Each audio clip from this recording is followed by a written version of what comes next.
Greetings.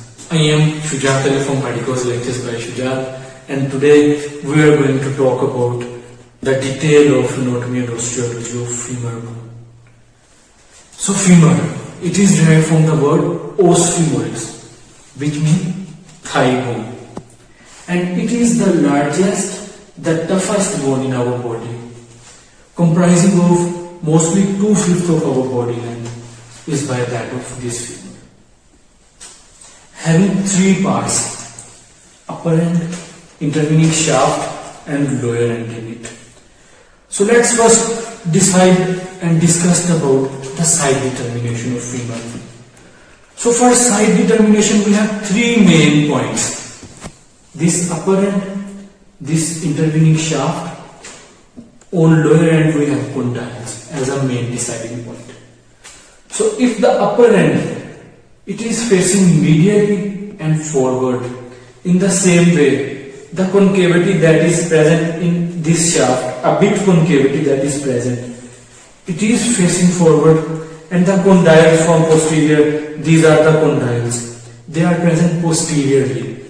So we says that the femur bone that we have in our hand, it is our left femur bone. Femur, it articulates at acetabulum of hip and forming a ball and socket joint with that acetabulum. Now talking about the detail of this upper end. On upper end, this is the head, and this acts like a ball, and this ball is going to be attached with the socket of that hip bone, forming ball and socket joint. On head, we have a fovea, a bit depression. We know that fovea as articular fovea. We also possesses the trochanter, the two trochanters in femur, the greater trochanter and the lesser trochanter. If we discuss from anterior, so the line that is present between these and greater and lesser trochanter, we says that as it is intertrochanter line. But from posterior, if we discussed that the area that is present between these greater and lesser trochanters, we says that area as it is our intertrochanter crest. Now talking about the ligament that is going to be attached this fovea, this articular fovea with that of hip bone. So we have a ligament from the name teres minor. It is attaching that with that of the hip bone. Now discussing the neck. So on neck we have two borders and two surfaces. The borders are upper border and lower border, and the surfaces are anterior surface and posterior surface. On posterior surface of neck, we have an angle. We know that angle as angle of torsion, and it is about 15 degree in femur. In the same way, between neck and that of tubercles and the shaft, we have angle of inclination which is about 120 to 135 degree.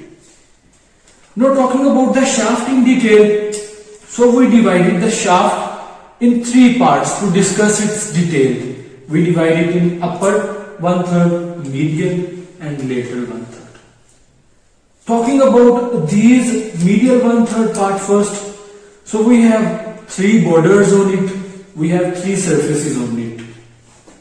We have medial border, we have lateral border, we have posterior border. In the same way, we have anterior surface between medial and lateral, we have posterior surface, and we have lateral surface. Now, talking about the posterior surface, from posterior, we have an origination of line. We know that line as linea aspera. So if we talk about the lateral 1/3 part, so in lateral 1/3 part, this line is linea aspera. It is going to be divided into two halves. It is going to divide in medial and lateral half. So this is medial supracondyle ridge it forms, and lateral supracondyle ridge it forms. Medial supracondyle ridge is going to further form the medial epicondyle, and lateral supracondylar ridge is forming the lateral epicondyle. Now, talking about the lower end of detail. On lower end we have three articular surfaces. We have popliteal articular surface, we have patellar articular surface, in the same way we have tibial articular surface. Now talking about the fractures, so we have femoral fracture, a fracture that is occurred just 5 cm distal to that of the lesser trochanter at this position. So we says that we have femoral fracture.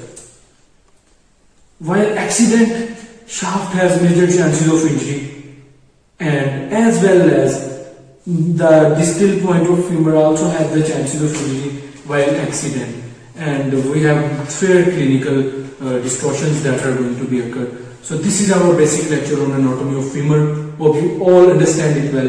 Don't forget subscribing Medicos lectures by Fidel. Thank you so much.